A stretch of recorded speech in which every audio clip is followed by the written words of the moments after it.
Hey guys, I wanted to introduce you guys to the topic of relative velocity with this video. And we're going to pay particular attention to relative velocity in one dimension. So you're introduced a bit to the term relativity and the importance of having a reference frame. Well, in this example, we're really going to look at how motion is different depending on what reference frame you're looking at it from. So we can start with a quick example of how fast are you moving right now. And if I compared your motion to a chair, the chair that you're sitting in, you'd probably say that you're not moving. And hopefully that would be correct. But what if I asked you how fast you're spinning around on the Earth's axis right now? Well, then your answer, with a bit of research, would be 1,200 kilometers per hour.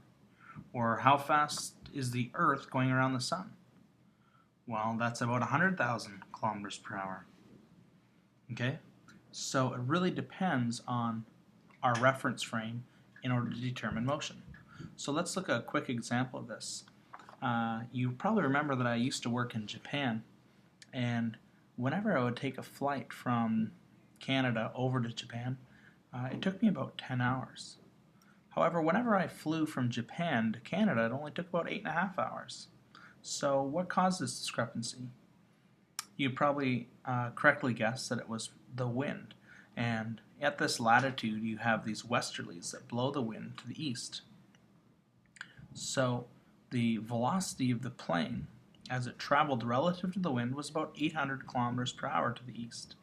But the wind also blew to the east, and that had a velocity of 50 kilometers per hour to the east.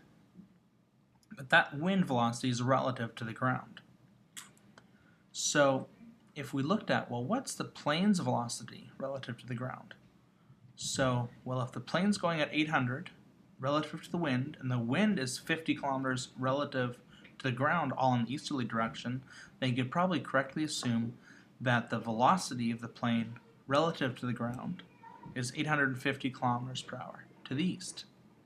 So the plane had that as its velocity when I went from Japan to Canada. But what about in reverse?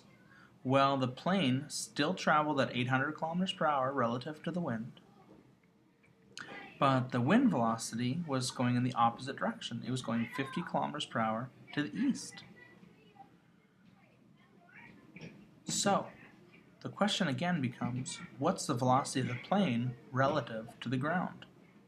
Well, in this case, I would simply subtract them because the vectors are pointing in opposite directions, and I'd get an answer of 750 kilometers per hour to the west. So, even though my plane was traveling at the same speed relative to the wind both directions, it was actually going slower relative to the ground when it traveled against the wind. So therefore, it took me an hour and a half longer during my flights to Japan versus my flights to Vancouver. Hope this helps you understand the concept of relative velocity a little bit more, and if you have any questions or comments, please put them in the comments box or post them to the discussion board. Thanks.